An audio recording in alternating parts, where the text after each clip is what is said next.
김명수 대법원장 반란표, 예, 유일한 반란표로 지금 알려지고 있는데 바른정당에서 공개된 뭐 반란이라기보다도 뭐 정확하게 이야기하면 우리 바른정당은 의원 개개인의 소신을 침범하지 않기로 했어요.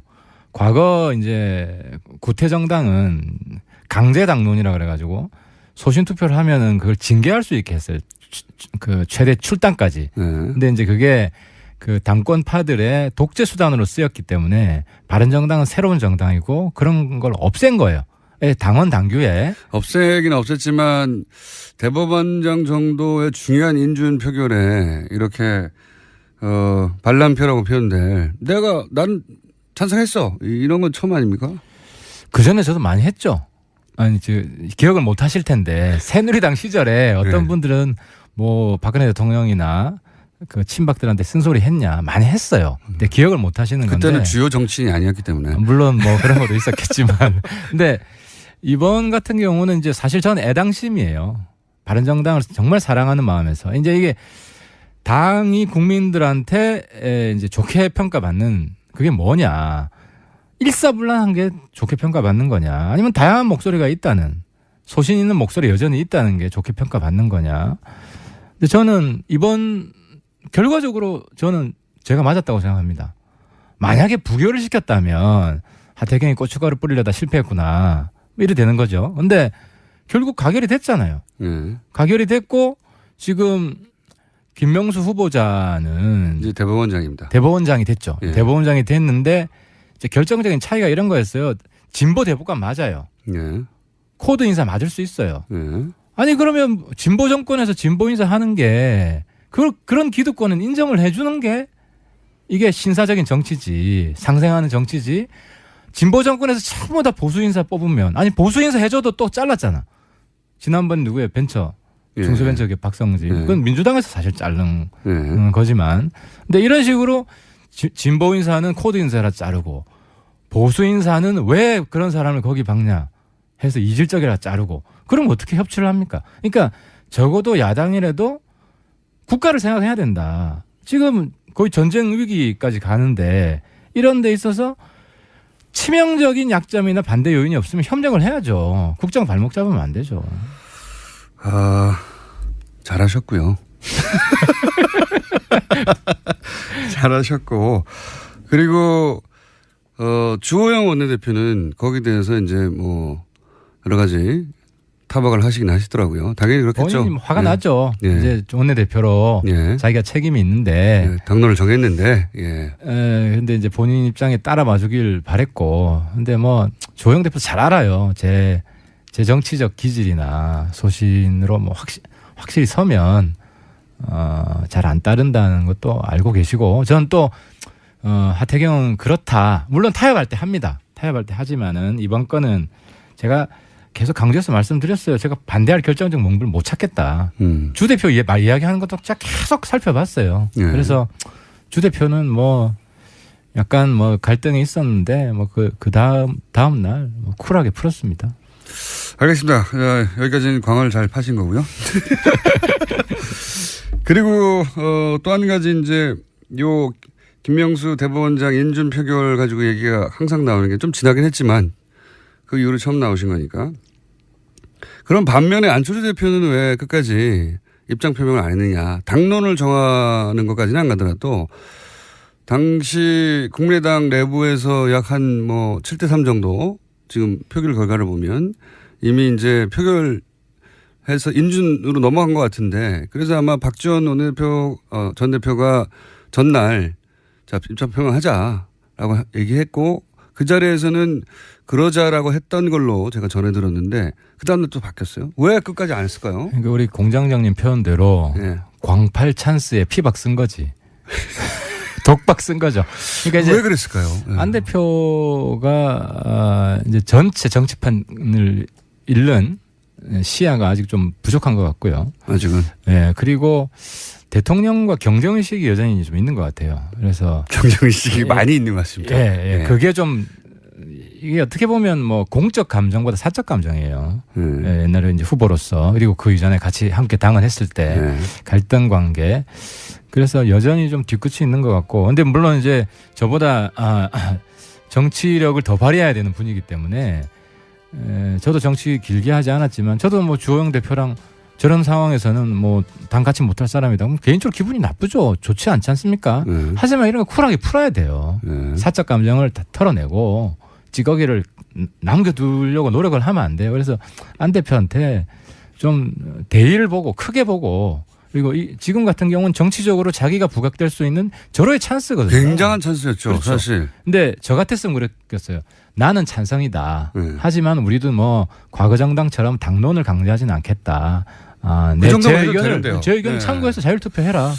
올해 그 안철수 대표에게 온 최고의 찬스였던 것 같은데, 정치적으로는.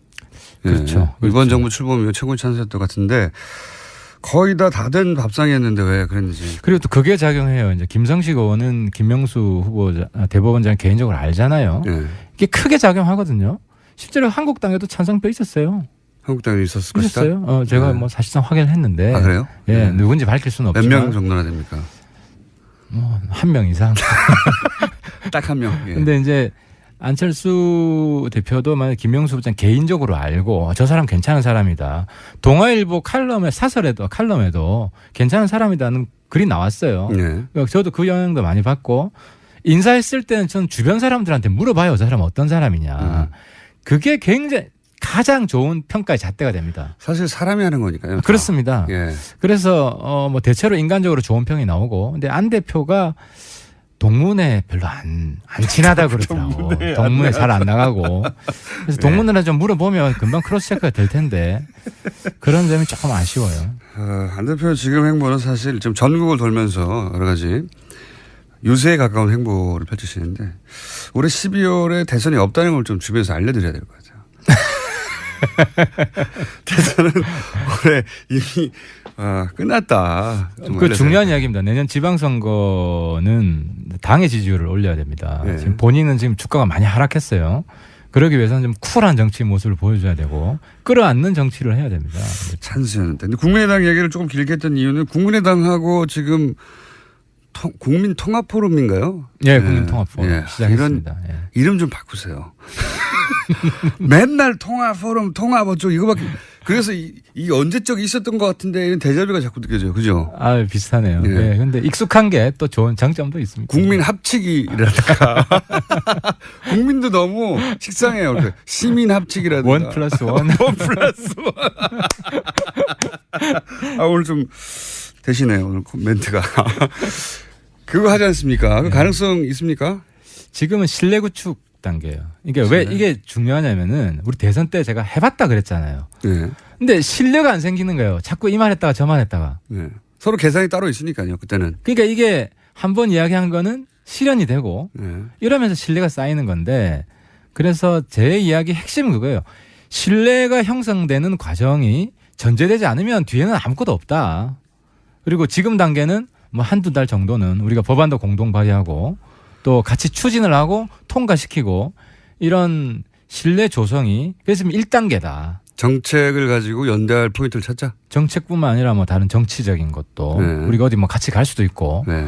뭐 어디를 가시려고요? 뭐 다양한 뭐 안보시기니까 네. 군부대를 같이 방문할 수도 있고 같이. 예, 뭐 네. 그런 거를 좀 해서 우리가 거의 뭐 같은 동지들이구나, 이런 신뢰관계가 쌓이면 뭐든지 이야기가 가능하죠. 정치인들은 근데 그렇게 같이 가도 또 싸울 때가 되고 자기 이익이 결부되면 또 확 돌아서지 않습니까? 정치인들은 물론 치명 결정적 이익이 있으면 그렇죠. 그런데 네. 국민의당이랑 바른정당은 지금 두 당, 그 양극단의 두 당의 적대적 동침을 막아야 되는 똑같은 이해관계가 있고요. 그러면 바른정당 내에서 소위 자강으로 분류되는, 무슨 소리냐, 보수정당, 그 구태 보수정당으로 되돌아갈 수는 없다라고 하는 자강파 의원들과 국민의당에서도 또 보면 크게 나누면 호남 계열과 안철수 계열 뭐 이렇게 크게 여러 가지로 다르게 분류할 수도 있지만 나누자면 지금 호남 지역 의원들보다는 안철수 계 의원에 가까운 분들이 이 포럼에 함께하는 겁니까? 꼭 그렇지는 않습니다. 꼭 그렇지는 않아요. 국민의당 분들이 한 14분, 네. 우리가 한 10분? 네. 10분 정도 되는데, 그 뭐 황주영 의원이나 네. 안철수 대표한테 막 뭐라 했던. 네, 네, 네. 그리고 안철수 대표한테 정말 험한 말 했던 그 이상돈. 지금 다 들어와 있습니다. 네. 다 들어와 있어가지고 뭐 꼭 친한 계열은 비호남계라고도 구분할 수 없고 친한계라고 딱 구분할 수는 없네요. 예, 예, 그렇진 않습니다. 그 소위 중도 예, 중도 성향입니다. 중도 통합이 필요하다고 그렇습니다. 표현하는 분들. 중도 혁신 통합 뭐 이런 좋은 거 다 붙이고. 근데 확실히 정치는 중도 혁신 발랄 통합 이런 걸로 중간중간에 뭔가 신선한 걸 좀 넣어주세요. 너무 식상해요. 바른정당 내에서는 자강파가 맞죠? 바른정당 내에서는 대체로. 자강파와 실용파? 실용파. 이게 이제 실용파는 뭐냐면요. 네. 지역구마다 좀 달라요. 어떤 지역은 그러니까 내년 선거에 사당 체제로는 어렵다. 현실 정치인이라면 누구나 네. 그렇게 생각할 수 있잖아요. 그렇죠. 뭐 구청장도 어렵고 적어도 3명이 경쟁을 해야 되는데 네. 이 3명 경쟁 중에 한국당이랑 손잡는 게 유리하냐 국민의당 손잡는 게 유리하냐 개별 의원들로 보면 다 달라요. 그 지역마다 다르겠죠. 예, 예를 들어 TK 한국당이 손잡는 게 유리하죠. 그리고 경기도에도 TK보다 더한 지역이 있어요. 저기 휴전선 가까운 이런 데는. 네. 근데 서울 여기는 한국당을 손잡으면 불리해요. 네. 그래서 이제 이런 의원들의 이해가 지역구적 이해관계가 있고 또 의원들 개개인의 또 소신이 있어요. 성향. 예. 이제 약간 우파보다 중도에 가까운 분들이 있고 이게 막 섞여가지고 그래서 근데 결과적으로 3파전이 됐으면 좋겠다. 누구든지 모르지만 좀 잘 연대를 했으면 좋겠다. 이런 분들이 사실 다수예요. 실용. 예. 그걸 실용이라고 표현하시군요. 이기는 편 우리 편 이건 거죠. 그렇습니다. 이럴 때일수록 그래서 강한 리더십이 필요하다. 소신을 가지고 밀어붙여야지 괜히 이쪽 하도 되는 거 아니냐 저쪽 하고 되는 거 아니냐 이런 식으로 애매한 스탠스 가지면은 망한다. 그래서 제가 계속 한국당 청산론 한국당은 안 된다. 저긴 망해야 된다. 박살 내겠다. 강조하는 것도 입장을 분명히 해야 된다는 거예요. 이럴수록. 남경필 도지사 방금 전 시간에 왔다 가셨는데 통합파의 통합이 성공할 거 아니냐 자유한국당과 아니면 소위 자강파의 국민의당과의 연대론이 성공할 거 아니냐 어느 쪽에 가능성이 높냐니까 지금으로서는 반반인 것 같다라고 표현하시던데 남 지사님은 본인 예. 문제잖아. 그렇죠. 본인 문제잖아요. 예. 남 지사님은 곧 지방선거가 내년에 있으니까. 선거를 해야 되기 때문에 예. 한국당 지지표도 본인이 받아야 돼. 예.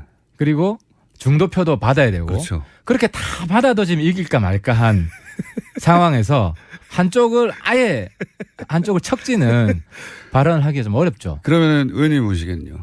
근데 이제 문제는 한국당 합당파가 있어요. 이건 네. 인정을 제가 했고. 근데 그쪽에서 강한 드라이브를 안 걸어요. 지금은. 그렇죠. 예를 들어 강한 드라이브를 걸면은 그쪽에서 누구 출당시켜라. 이런 목소리가 나와야 될 거 아니에요. 네. 그래야 그게 수용이 되면 뭐 진도가 나갈 거 아닙니까? 근데 지금 그 합당의 우호적인 한국당 쪽 합당의 우호적인 우리 인사들 중에 뭐 그런 조건을 이야기하는 사람이 한 사람이라도 있습니까? 이제 때를 기다리겠죠. 그러면은 네. 지는 거예요. 그러면 제가 볼 때는 여기는 드라이브를 세게 걸었기 때문에. 우리는 드라이브를 걸고 있고 그쪽은 드라이브를 안 걸고 기다리잖아요. 제 생각에는 서청원, 최경환 출당 어려워요. 국민들이 지금 어느 시대인데 이미 유통기한 지난 박근혜 출당 카드 하나 가지고 그리고 서청원, 최경환 출당된다고 하더라도 그 3명 가지고 합당하는 거 박수 친다? 뭔 크게 변화가 있느냐. 그렇죠. 그러니까 자기 죽을 길을 가는 거예요. 그러니까 죽을 길을 못 가기 때문에 그분들이 전국을 주도하기는 저는 어렵다고 봅니다. 그럴 용기도 지금 있는지 잘 모르겠어요. 네. 자, 그러면 당대표가 되시면 당을 그러면 국민의당과 통합적으로 끌고 가실 거라는 거죠? 저는 혁신이 중요한 것 같고요.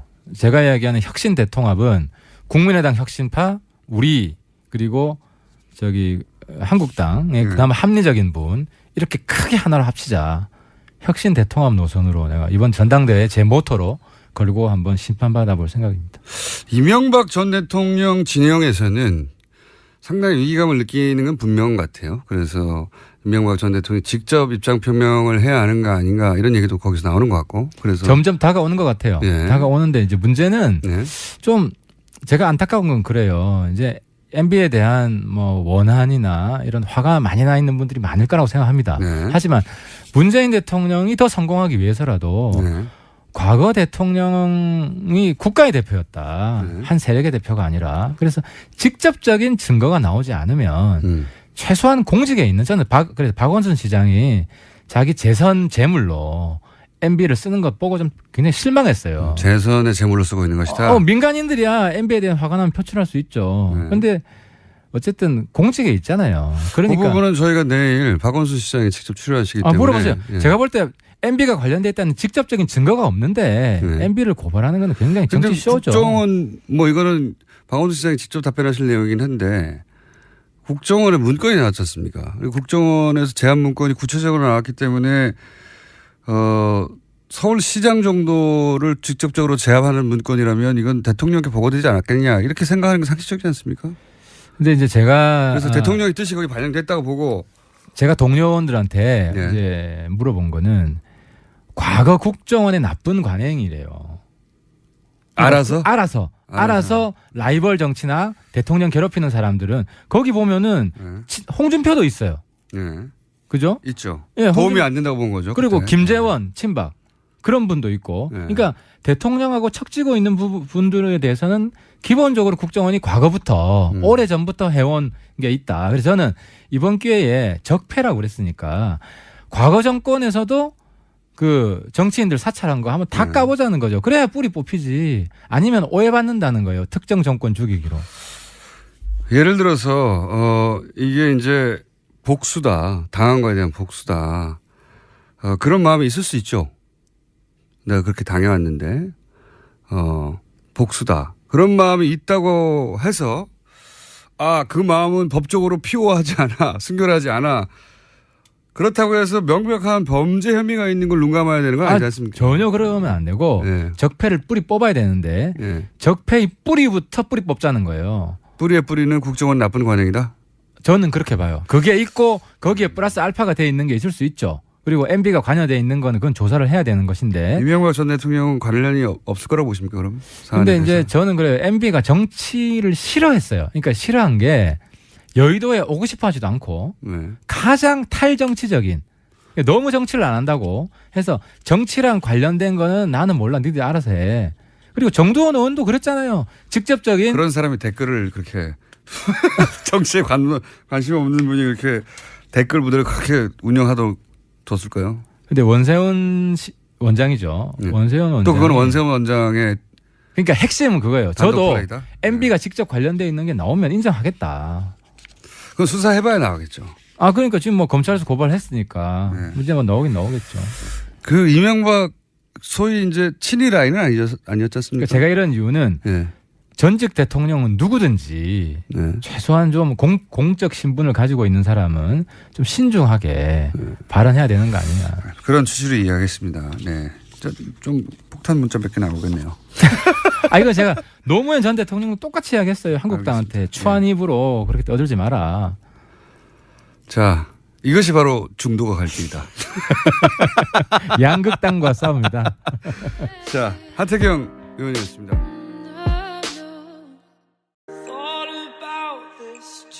김명수 대법원장 반란표, 유일한 반란표로 지금 알려지고 있는데 바른정당에서 이제 공개된 뭐 반란이라기보다도 뭐 정확하게 이야기하면 우리 바른정당은 의원 개개인의 소신을 침범하지 않기로 했어요. 과거 이제 구태정당은 강제당론이라 그래가지고 소신 투표를 하면은 그걸 징계할 수 있게 했어요. 그 최대 출당까지. 근데 이제 그게 그 당권파들의 독재 수단으로 쓰였기 때문에 바른정당은 새로운 정당이고 그런 걸 없앤 거예요. 당원 당규에. 없애긴 없앴지만 대법원장 정도의 중요한 인준 표결에 이렇게 반란표라고 표현될 난 찬성했어. 이런 건 처음 아닙니까? 그 전에 저도 많이 했죠. 기억을 못 하실 텐데 새누리당 시절에 어떤 분들은 뭐 박근혜 대통령이나 그 친박들한테 쓴소리 했냐 많이 했어요. 근데 기억을 못 하시는 건데 그때는 주요 정치인이 아니었기 때문에. 하태경은 그렇다. 물론 타협할 때 합니다. 타협할 때 하지만은 이번 건은 제가 계속 강조해서 말씀드렸어요. 제가 반대할 결정적 명분을 못 찾겠다. 주 대표 이야기하는 것도 진짜 계속 살펴봤어요. 그래서 주 대표는 뭐 약간 뭐 갈등이 있었는데 뭐 그 다음 날 뭐 쿨하게 풀었습니다. 알겠습니다. 여기까지는 광을 잘 파신 거고요. 그리고 또 한 가지 이제 요 김명수 대법원장 인준 표결 가지고 얘기가 항상 나오는 게 좀 지나긴 했지만 그 이후로 처음 나오신 거니까. 그럼 반면에 안철수 대표는 왜 끝까지 입장 표명을 안 했느냐. 당론을 정하는 것까지는 안 가더라도 당시 국민의당 내부에서 약 한 뭐 7대3 정도 지금 표결 결과를 보면 이미 이제 표결해서 인준으로 넘어간 것 같은데 그래서 아마 박지원 원내대표 전 대표가 전날 자 입장 표명하자라고 얘기했고 그 자리에서는 그러자라고 했던 걸로 제가 전해 들었. 예. 중소벤처기업 박성진. 예. 그건 민주당에서 사실 자른 예. 거지만.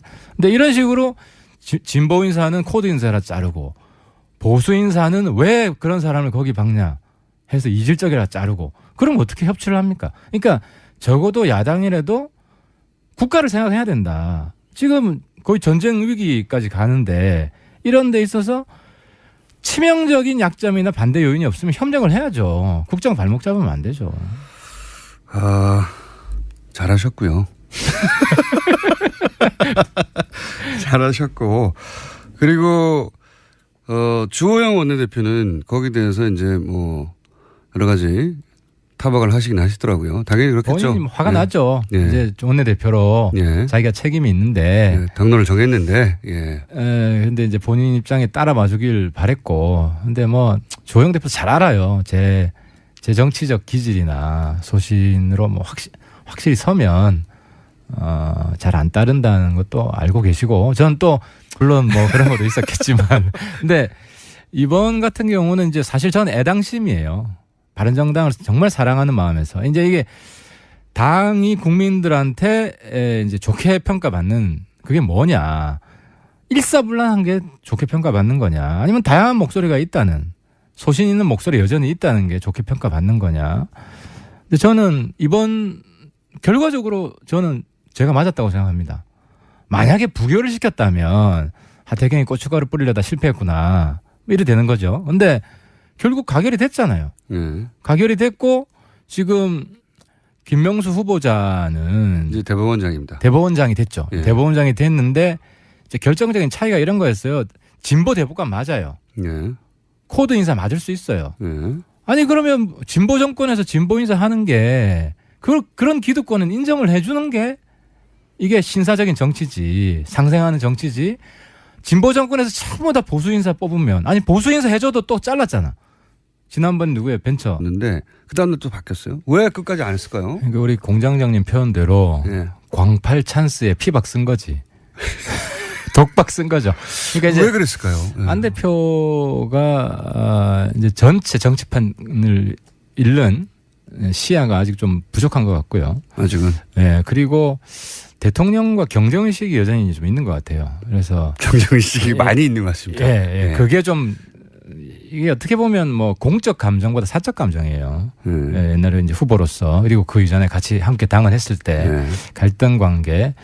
그래서 여전히 좀 뒤끝이 있는 것 같고. 근데 물론 이제 저보다 정치력을 더 발휘해야 되는 분이기 때문에 저도 정치 길게 하지 않았지만 저도 뭐 주호영 대표랑 저런 상황에서는 뭐 당 같이 못할 사람이다. 그럼 개인적으로 기분이 나쁘죠. 좋지 않지 않습니까? 하지만 이런 거 쿨하게 풀어야 돼요. 사적 감정을 다 털어내고 찌꺼기를 남겨두려고 노력을 하면 안 돼요. 그래서 안 대표한테 좀 대의를 보고 크게 보고 그리고 지금 같은 경우는